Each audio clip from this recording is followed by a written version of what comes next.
तो अब आगे अपने टॉपिक पर बढ़ते हुए हम पहुंच चुके हैं किस पर, inverse of element in binary operation. तो इनवर्स एलिमेंट की डेफिनेशन को पहले देख लेते हैं कि क्या होती है। तो इनवर्स एलिमेंट की डेफिनेशन ये कहती है कि if star is a binary operation, is a binary operation on S, ठीक है, स्टार क्या है, बाइनरी ऑपरेशन है on S, and E is identity element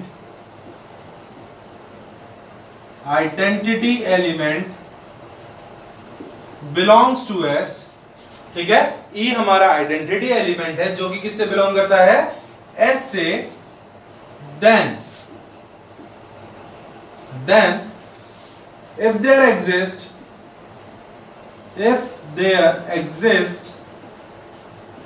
an element, if there exists an element B such that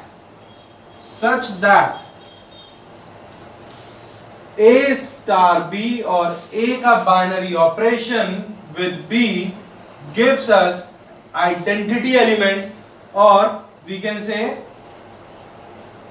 E is equals to B star A, ठीक है। then B is inverse element, then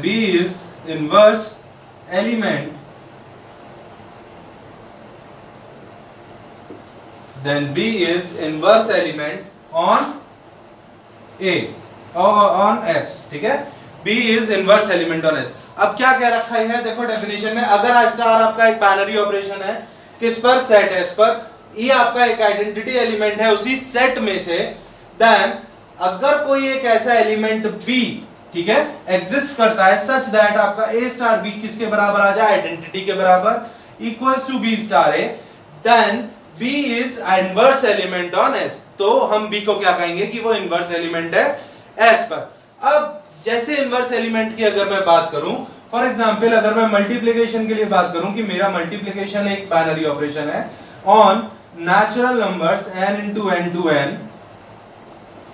ठीक है, मेरा जो multiplication है वो क्या है, बाइनरी ऑपरेशन है on the set of natural numbers. तो मेरे पास लेट्स से एक एलिमेंट मैंने माना a जो कि किससे बिलोंग कर रहा है, n से, then a star b is equals to E। अब देखिए आपको क्या करना पड़ेगा, जब ऐसे क्वेश्चंस में बोला जाए कि आप क्या कहते हैं इनवर्स एलिमेंट को फाइंड करिए, तो सबसे पहले आपको आइडेंटिटी एलिमेंट पता होना चाहिए। अगर आपको आइडेंटिटी एलिमेंट नहीं पता है तो हमें पहले आइडेंटिटी एलिमेंट निकालना पड़ेगा, देन हम फर्दर प्रोसेस करेंगे किसकी तरफ, इनवर्स एलिमेंट को निकालने की तरफ। तो अगर मुझे आइडेंटिटी एलिमेंट निकालना है, तो अभी मैंने प्रीवियस वीडियो में देखा था, प्रीवियस टाइम पर देखा था, अभी पीछे ही देखा था क्या, कि ए स्टार ई इक्वल्स टू, अगर ए आ जाए equal to E star a अगर हो जाए, तो मैं क्या कहता हूं कि ए मेरा, ई क्या है मेरा, ई मेरा जो है वो आइडेंटिटी एलिमेंट है। तो अब क्या करा जाएगा, देखो ए इंटू ई, ए स्टार ई का मतलब स्टार से कौन डिनोट हो रहा है, बाइनरी ऑपरेशन, और बाइनरी ऑपरेशन मेरा मल्टीप्लिकेशन है, तो मैं यहां पर लिखूंगा a into e is equals to a, और यहां से a से a कट जाएगा और मेरे को आंसर मिल जाएगा e इज इक्वल्स टू 1। अब e इक्वल्स टू 1 जो आया मेरा क्या आ गया, आइडेंटिटी एलिमेंट आ गया। अब यहां पर ये e की वैल्यू मैं क्या करूंगा, पुट करूंगा, तो यहां पर मेरा बाइनरी ऑपरेशन जाएगा a into B is equals to 1। अगर मैं यहां से b की वैल्यू निकालूं तो क्या आएगी, 1 अपॉन a, आएगी नहीं आएगी, ठीक है, चेक कर लो एक बार। अब दोनों की आनी चाहिए भाई, ए स्टार बी से भी वही आना चाहिए और बी स्टार ए से भी वही आना चाहिए। तो बी स्टार ए अगर मैं करूंगा, that is b into a is equals to e, b into a का मतलब हो गया इक्वल्स टू 1, और यहां से अगर मैं निकालूंगा तो मेरी b की वैल्यू यहां से भी क्या आ जाएगी, 1 अपॉन a। तो आप चाहे a स्टार b करके निकालो, चाहे आप b स्टार a करके निकालो, दोनों ही केसेस में आपके आंसर्स क्या आ रहे हैं, 1 upon a and 1 upon a। तो मल्टीप्लिकेशन के लिए जो मेरा इनवर्स एलिमेंट होगा वो क्या होगा, 1/a। लेकिन अब एक देखो छोटी सी दिक्कत है यहां पर, क्या कि इनवर्स एलिमेंट जो था वो था मेरा नेचुरल नंबर से बिलोंग करना चाहिए, ठीक है। लेकिन अगर कोई भी नेचुरल नंबर का मैं 1 कर दूंगा, जैसे कि फॉर एग्जांपल अगर मैं 5 को लेके चलता, that is 5 into b is equals to e, तो b की वैल्यू आती 1/5, ठीक है ना। e की वैल्यू कितनी है मेरी, 1 है, तो मैं 1 पुट कर देता हूं। तो 5 इंटू बी अगर मैं मल्टीप्लीकेशन बाइनरी ऑपरेशन में करता तो b की वैल्यू आती 1/5, यानी कि इनवर्स एलिमेंट की वैल्यू आती 1/5। अब 1/5 क्योंकि नेचुरल नंबर से बिलोंग नहीं करते तो इसका इनवर्स एलिमेंट एग्जिस्ट नहीं कर पाएगा। हालांकि अगर मैं यहां पर जरा सा चेंज करके इसको नेचुरल नंबर से हटाकर इसको मैं रेशनल नंबर्स कर दूं, क्या कर दूं, रेशनल नंबर्स, ठीक है। q positive into q positive, what is positive states है, पॉजिटिव ये बताता है कि ये सारे के सारे पॉजिटिव रेशनल नंबर्स हैं। कौन से, पॉजिटिव रेशनल नंबर्स हैं, ठीक है। तो q positive into q positive to q positive अगर मैं कर देता हूं तो क्या होगा कि मेरा ये जो बाइनरी एलिमेंट है ये इस सेट से बिलोंग करेगा, ये जो मेरा इनवर्स एलिमेंट है ये इस सेट से बिलोंग करेगा, और मैं ये कह सकता हूं कि हाँ मेरा ये जो 1/5 है ये 5 के लिए क्या है, इनवर्स एलिमेंट है। तो क्लियर हुआ कि इनवर्स एलिमेंट क्या होता है। इनवर्स एलिमेंट के केस में आपको ये जो कंडीशन है इसका ध्यान रखना है, ये कंडीशन जो भी फॉलो करेगा एलिमेंट वो ही आपका इनवर्स एलिमेंट हो जाएगा पर्टिकुलर एक इनपुट के लिए, दैट इज ए के लिए, ए का इनवर्स एलिमेंट वो एलिमेंट हो जाएगा, ठीक है। क्लियर हुआ। चलिए आगे की इसकी प्रॉपर्टीज के बारे में बात कर लेते हैं। तो पहली प्रॉपर्टी जो है वो ये कहती है कि हमारा जो इनवर्स होगा वो यूनिक होगा, ठीक है। दैट मींस कि इनवर्स इज यूनिक। तो इस बात को हम कैसे प्रूव कर सकते हैं कि हमारा इनवर्स यूनिक होगा, तो उसके लिए चलिए देखते हैं कि कैसे इसको प्रूव करना है। तो मान लेते हैं कि let star is an associative binary operation, ठीक है। स्टार क्या है आपका, एसोसिएटिव एक बाइनरी ऑपरेशन है in which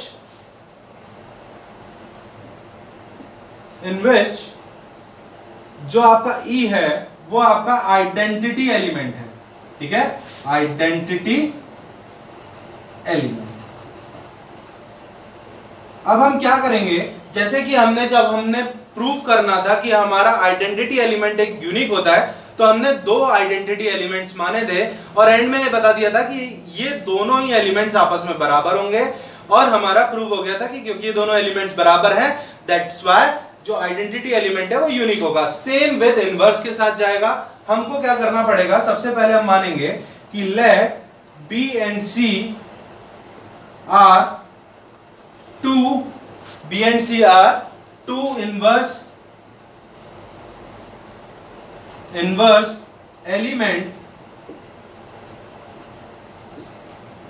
inverse element of A on set S, ठीक है।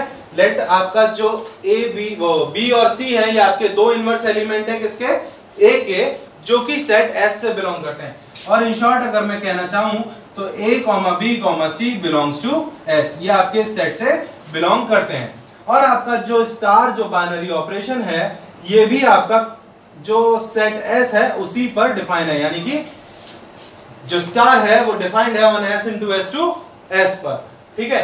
तो अब देखते हैं कि क्या होगा। देखो अगर मेरा B और C दोनों ही आइडेंटिटी एलिमेंट है तो मैं क्या लिख सकता हूं भाई, A star B is equals to E is equals to B star A, ठीक है। ये लिख सकता हूं भाई, इनवर्स की यही डेफिनेशन होती है, इसको फॉलो करेगा क्योंकि B क्या है, एक इनवर्स एलिमेंट है। सिमिलरली विद मैं C लिख सकता हूं कि A star C is equals to E is equals to C star A, ठीक है। ये हो गई मेरी डेफिनेशन के अकॉर्डिंग बात।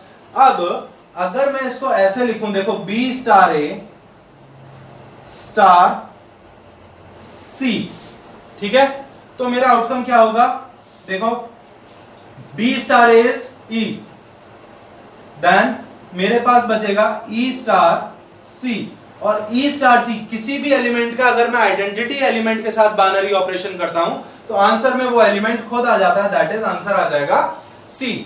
सेम केस अगर मैं इधर से करूं बी स्टार ए स्टार सी अगर मैं करता हूं तो ए स्टार सी भी क्या है मेरा ई है, ए स्टार सी किसके बराबर है ई के बराबर, आगे बचा बी तो बी स्टार आ जाएगा बी स्टार ई। अब बी स्टार ई क्या है फिर से आइडेंटिटी एलिमेंट है, और मैं अगर बी का ई के साथ बाइनरी ऑपरेशन करूंगा तो आंसर में मुझे मिलेगा बी। अब देखिए मैंने बोला था कि स्टार क्या है, एक एसोसिएटिव बाइनरी ऑपरेशन है। एसोसिएटिव बाइनरी ऑपरेशन होने का मतलब यह है कि मेरा जो स्टार होगा, मेरा स्टार इस रूल को फॉलो करेगा। कौन से रूल को, a star b star c, sorry b star a star c is equal to B star a star c.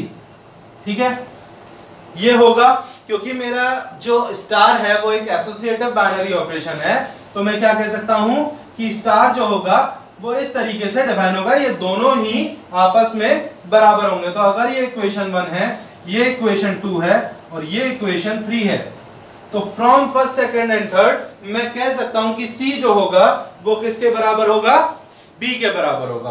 ठीक है, तो from first second and third in तीनों इक्वेशंस को अगर मैं कंबाइन करूं तो मैं क्या कह सकता हूं कि जो मेरा एलिमेंट सी है वो किसके बराबर है, बी के बराबर है। और हेंस अगर ये दोनों एलिमेंट्स बराबर हैं तो मेरी ये बात कि इनवर्स एलिमेंट यूनिक होता है ये यहां पर प्रूव हो जाती है। तो आई थिंक आपको ये समझ में आया होगा कि कैसे हमें प्रूव करना है कि इनवर्स एलिमेंट हमारा यूनिक होगा। अब फटाफट से इसका एक लुक लीजिए, इसको नोट डाउन करिए अपनी कॉपीज में और हम आगे अपनी नेक्स्ट प्रॉपर्टी की तरफ बढ़ते हैं। तो अब बात करते हैं अपनी नेक्स्ट प्रॉपर्टी की, लेकिन उससे पहले एक चीज है जो आपको जाननी है कि अभी मैंने बताया था कि अगर a star b is equal to E is equal to B star a अगर है, अगर ऐसा कुछ है, then B is inverse of a, b is inverse of a, inverse of A.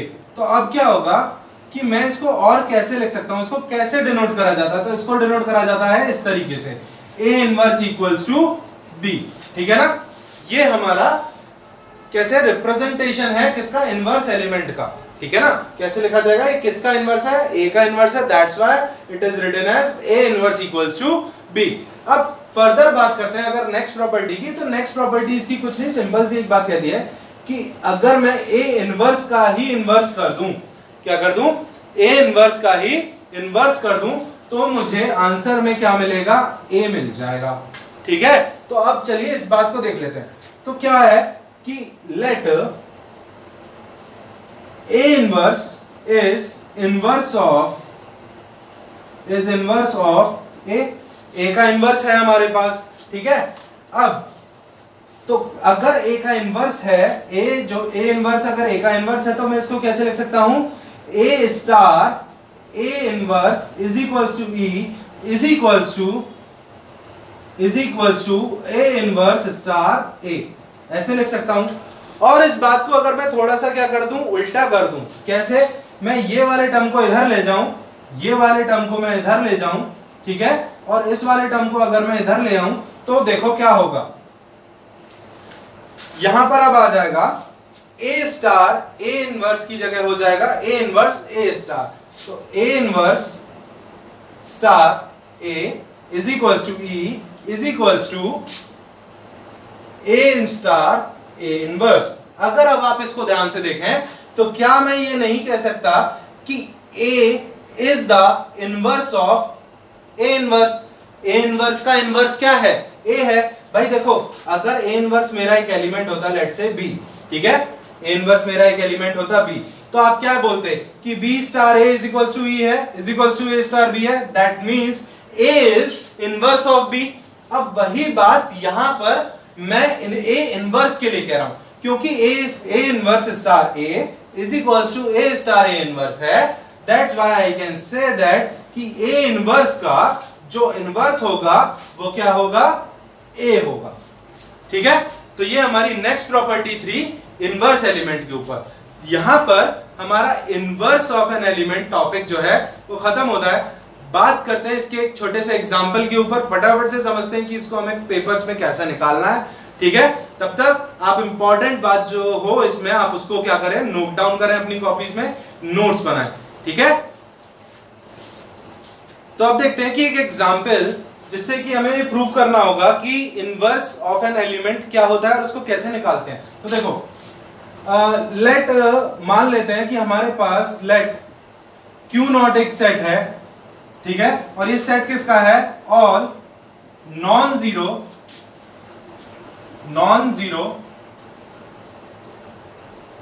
Rational numbers. ठीक है, Q is a set of all non zero rational numbers का एक सेट है मेरे पास। ठीक है, अब मेरा जो बाइनरी ऑपरेशन है वो डिफाइंड है on this set Q0, that is Q0 into Q0 to Q0।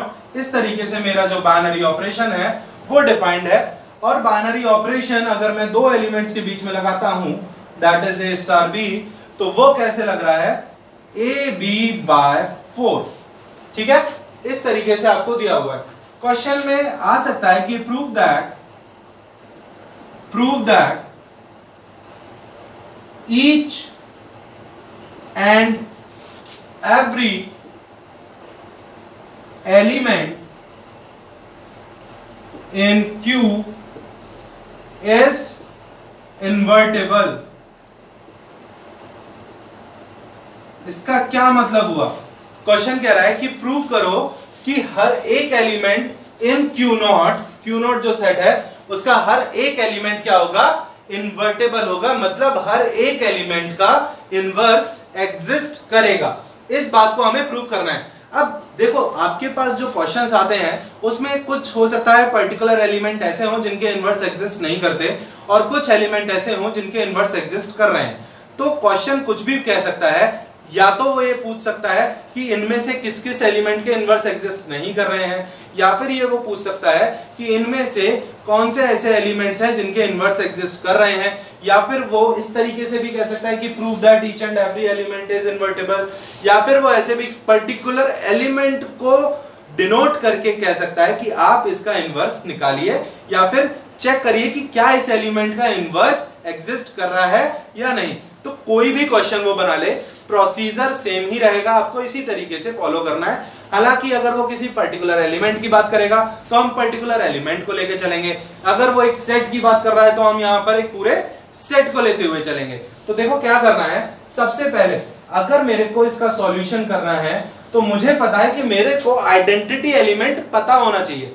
अगर आइडेंटिटी एलिमेंट मेरे को नहीं पता तो मैं इनवर्स नहीं निकाल पाऊंगा। तो पहले बात करते हैं कि आइडेंटिटी एलिमेंट कैसे निकालना है। तो उसके लिए हमें पता है कि let E be an identity element, बोल लेते हैं let E be an identity element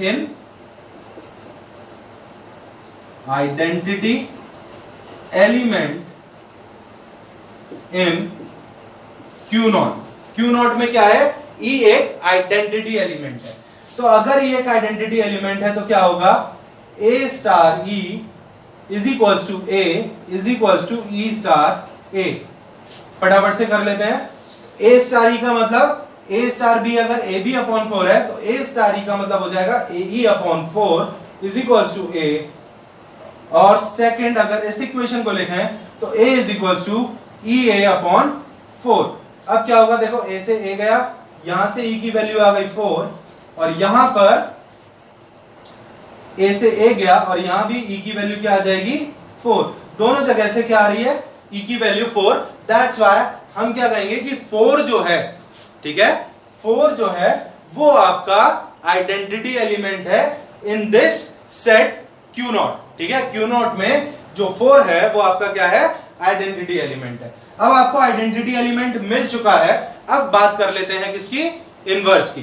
ठीक है, तो इनवर्स के लिए हमारे पास क्या होता है, A स्टार B या पहले बता देते हैं what is B, let B belongs to Q naught, B inverse element. ठीक है, जो बी है वो क्या है, हमारा इनवर्स एलिमेंट है। तो क्या हो जाएगा, a star b is equal to e होना चाहिए, is equal to B star a होना चाहिए। ये हमारी कंडीशन है इनवर्स की। तो a star b, a star b का मतलब a b upon 4 is equal to 4। और अगर दूसरी इक्वेशन को लिखूं तो 4 इज इक्वल टू, भाई ई की वैल्यू 4 है ना, तो 4 is equal to B into A upon 4। ठीक है, अगर ये 4 यहां मल्टीप्लाई में जाएगा तो b की वैल्यू जो आ जाएगी वो आ जाएगी 4 4 जा 16, 4 into 4 16 and divided by a। Similarly यहां से अगर मैं b की वैल्यू निकालूंगा तो वो भी आ जाएगी 4 इंटू 4 16 अपॉन a। ठीक है, तो b की वैल्यू कितनी आई, 16 अपॉन a। अब देखो ध्यान से सुनना, कैसे मैं ये कह सकता हूं कि every element in Q is invertible. देखो Q क्या है, Q एक रेशनल नंबर्स का सेट है। Q क्या है, एक रेशनल नंबर्स का सेट है। 16 अपॉन a जो कुछ भी है, भाई देखो a क्या है, एक रेशनल नंबर होगा। अगर a एक रेशनल नंबर है तो 16 upon a is also rational. if a is rational then 16 upon a is also rational। ठीक है, 16 अपॉन a भी क्या होगा, रेशनल होगा। तो मैं ये कह सकता हूं कि 16 upon a belongs to Q not. 16 upon a किससे बिलोंग करेगा, Q नॉट से। For all a belongs to Q not, हर एक a जो कि Q नॉट से बिलोंग करेगा उसके लिए 16 अपॉन a प्रेजेंट होगा ही होगा। तो अगर हर एक a के लिए 16 अपॉन a प्रेजेंट है, यानी कि हर a के लिए एक इनवर्स एलिमेंट प्रेजेंट है, तो क्या मैं ये नहीं कह सकता कि पूरे के पूरे सेट के जितने भी एलिमेंट्स होंगे, Q नॉट के जितने भी एलिमेंट्स होंगे, उन सब के लिए एक ना एक इनवर्स एलिमेंट प्रेजेंट होगा। हालांकि अगर दिक्कत आ जाती हमें, अगर यहां पर इसने Q बोल दिया होता, यानी कि जीरो को इसने एज अ रेशनल नंबर ले लिया होता, जीरो एक रेशनल नंबर होता है, अगर इसमें नॉन जीरो ना बोल के जीरो को इंक्लूड कर लिया जाता तो दिक्कत आ जाती। क्योंकि जीरो के लिए अगर मैं देखूं तो 16 अपॉन 0 इज नॉट डिफाइंड, और नॉट डिफाइंड जैसी चीज रेशनल नंबर्स में नहीं आती।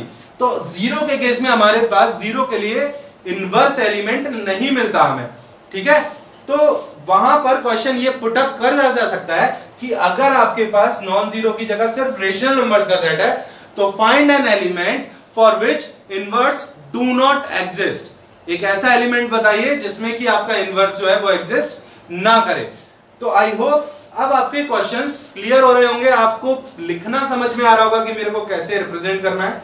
ठीक है, आप फटाफट से सॉल्यूशन को देखिए, कोई डाउट आता है कमेंट सेक्शन में जरूर से बताएं और इस क्वेश्चन को नोट कर लें अपने पास फटाफट से। तो फ्रेंड्स अब बात कर लेते हैं हमारे लास्ट टॉपिक कॉम्पोजिशन टेबल के बारे में, कि कॉम्पोजिशन टेबल बाइनरी एलिमेंट्स के ऑपरेशन के ऊपर क्या होती है। ठीक है, तो कॉम्पोजिशन टेबल एक ऐसी टेबल होती है जो कि सेट में, आपका जो भी सेट है उसके अंदर जितने भी बाइनरी ऑपरेशन होंगे वो सारे सेट के जितने भी बाइनरी ऑपरेशन होंगे वो सारे उसमें आ जाएंगे। फॉर एग्जांपल अगर आपका लेट कोई सेट है S, ठीक है, और उसके जो एलिमेंट्स हैं लेट से वो हैं A1 A2 A3 and so on up to AN। ठीक है, आपका एक बाइनरी ऑपरेशन है जो कि इसी सेट पर डिफाइंड है, दैट इज S जो स्टार है वो है S into S to S पर डिफाइन है। ठीक है, तो इनकी जो कॉम्पोजिशन टेबल होगी वो कैसे लिखी जाएगी, जरा उसको ध्यान से देखिएगा। बहुत आसान है, कोई मुश्किल नहीं है। ठीक है, अब देखिए इस जगह पर रहेगा आपका बाइनरी ऑपरेशन जो भी लगना है, दैट इज स्टार। ठीक है, यहां पर आपके रहेंगे elements, that is A1 A2 A3 A4 and so on up to last element क्या आएगा आपका AN। ठीक है, नेक्स्ट आपके यहां पर भी कॉलम्स तो आपके हो गए, अब आपको मिलेंगी रोज, उनमें भी आपके यही सारे एलिमेंट्स आएंगे, that is A1 A2 A3 and so on up to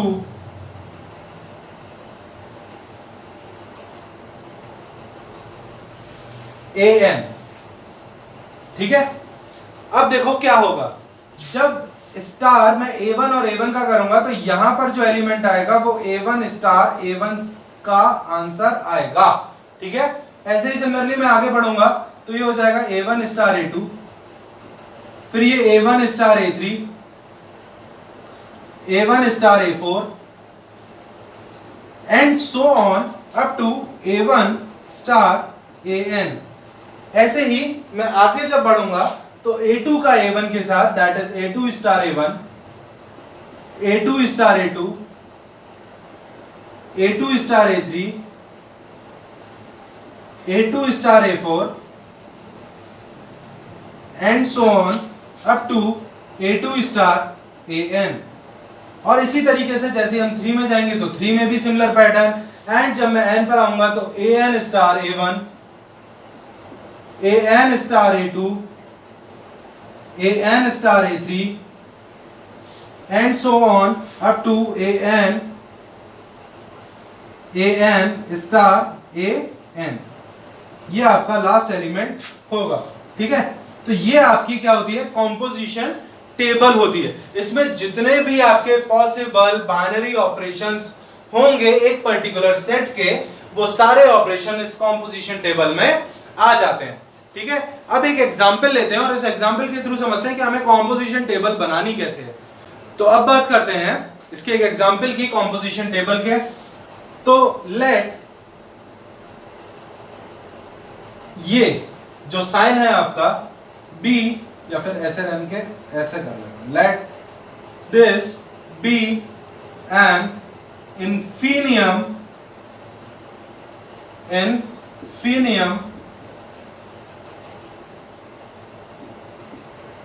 binary operation on S. S पर ये क्या है, इन्फिनियम बाइनरी ऑपरेशन है। And what is S? S आपका सेट है 1 2 3 4 5। अब ये जो सेट है आपका, इस पर इन्फिनियम बाइनरी ऑपरेशन किस तरीके से लगेगा, अगर आपका कोई भी दो एलिमेंट्स हैं उनमें अगर ये infimum binary operation A infimum B लग रहा है तो इसका मतलब है minimum of A and B. ठीक है, दोनों में से जो भी मिनिमम होगा वो आंसर में आ जाएगा। तो अब देखते हैं, यहां पर आएगा आपका स्टार, तो यहां आएंगे एलिमेंट्स 1 2 3 4 5। सिमिलरली यहां भी 1 2 3 4 5। ठीक है, इजी। अब आगे बढ़ते हैं। अब देखो 1 स्टार 1, दैट मींस 1, अच्छा यहां पर आपका जो बाइनरी ऑपरेशन है वो इन्फिनियम है तो हम इसको ऐसे लिखेंगे। ठीक है, तो 1 इन्फिनियम 1। अब 1 और 1 में से छोटा कौन है?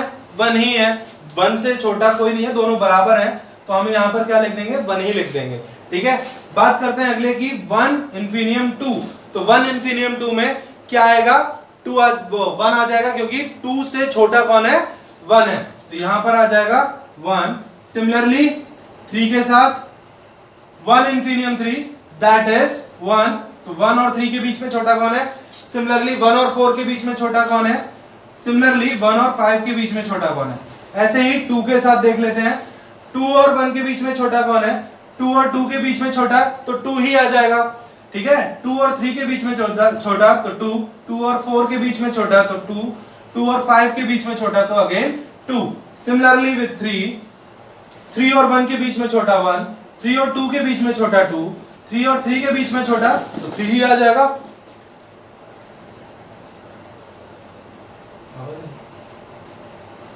तो 3 और 3 के बीच में छोटा 3 ही आ जाएगा। 3 और 4 के बीच में छोटा 3, 3 और 5 के बीच में छोटा 3। सिमिलरली विद 4 और 1 के बीच में छोटा 1, 4 और 2 के बीच में छोटा 2, 4 और 3 के बीच में छोटा 3, 4 और 4 के बीच में छोटा 4, 4 और 5 के बीच में छोटा 4। यहां पर 1 और 5 के बीच में छोटा 1, 5 और 2 के बीच में छोटा 2, 5 और 3 के बीच में छोटा 3, 5 और 4 के बीच में छोटा 4 और 5 और 5 के बीच में छोटा, तो यहाँ पर 5 ही आ जाएगा। तो ये जो आपकी एक टेबल बनकर तैयार हुई, इसी टेबल को हम क्या कहते हैं? Composition table. यही टेबल आपकी क्या है? कॉम्पोजिशन टेबल है। तो आई थिंक अगर अब आपके पास कोई भी बाइनरी ऑपरेशन आता है, आप उसकी कॉम्पोजिशन टेबल को इजीली बना सकते हैं। ठीक है, तो आज के लिए इतनी ही बात करेंगे।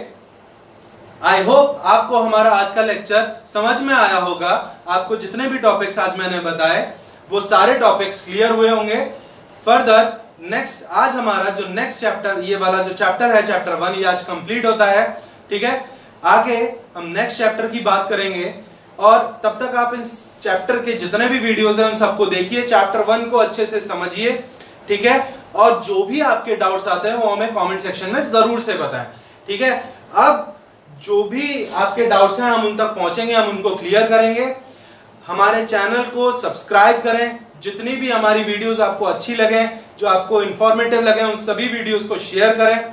ठीक है, अपने फ्रेंड सर्कल में शेयर करें, अपने क्लास 12 के स्टूडेंट्स के साथ जो भी आपके नॉलेज में हो उन सबके साथ शेयर करें, और हमारे वीडियोस को लाइक और कमेंट जरूर से करें, और चैनल को सब्सक्राइब करना ना भूलें। तब तक के लिए आप लोग स्वस्थ रहें, पढ़ते रहें। फिर मिलते हैं नेक्स्ट वीडियो में।